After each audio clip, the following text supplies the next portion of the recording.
महाराष्ट्र की राजनीति में न रिश्ते स्थायी होते हैं न दुश्मनी। सोमवार 22 सितंबर को इसका ताज़ा सबूत मिला जब शिवसेना के पूर्व विधायक सदा सरवणकर और महाराष्ट्र नवनिर्माण सेना एमएनएस प्रमुख राज ठाकरे एक ही मंच पर नजर आए। ये वही सरवणकर है जिन्होंने 2024 विधानसभा चुनाव में राज ठाकरे के बेटे अमित ठाकरे के खिलाफ ताल ठोकी थी। दर्शकों बता दें कि शिवाजी पार्क जिमखाना के पुनर्उद्घाटन का मौका था। मंच पर शिवसेना यूबीटी के नेता अनिल देसाई और माहिम सीट से मौजूदा विधायक महेश सावंत भी मौजूद थे, लेकिन सबकी नजरें टिक गई सरवणकर और राज ठाकरे पर।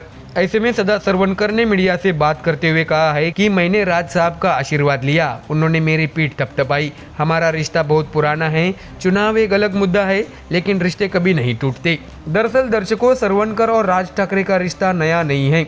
दोनों के बीच लंबे वक्त से राजनीतिक मतभेद जरूर रहे, लेकिन व्यक्तिगत समीकरण हमेशा बने रहे।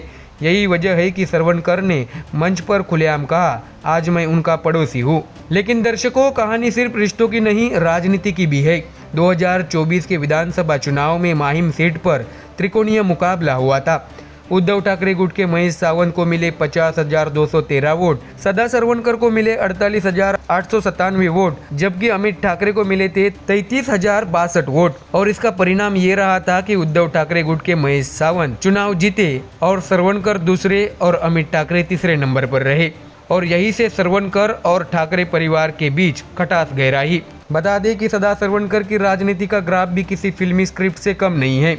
वे 2009 में कांग्रेस के टिकट पर लड़े और राज ठाकरे की पार्टी के नितिन सरदेसाई से हार गए।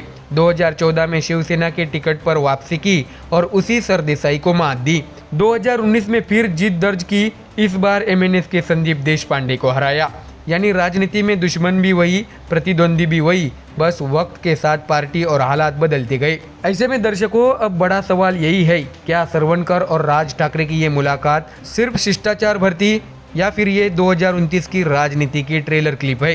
क्या एमएनएस और शिंदे गुट किसी नई दोस्ती की तरफ बढ़ रहे हैं या फिर ये सिर्फ पुरानी पड़ोसी रिश्तों को मंच पर दिखाने की कवायद थी? तो ऐसे में दर्शकों, राजनीति के जानकार मानते हैं कि मुंबई की सीटें हमेशा समीकरण बदलती रही है। माहिम सीट पर 3 ताकतें शिवसेना, यूबीटी, शिंदे गुट और एमएनएस बार बार एक दूसरे के वोट काटती रही। ऐसे में अगर भविष्य में कोई नई गठजोड़ की सुगबुगाहट होती है तो उसका असर सीधे विधानसभा पर पड़ेगा। तो दर्शकों कहते हैं, राजनीति में कोई स्थायी दोस्त या दुश्मन नहीं होता, बस मौके और हालात होते हैं। आज राज ठाकरे और सरवणकर की मुलाकात ने यही साबित कर दिया।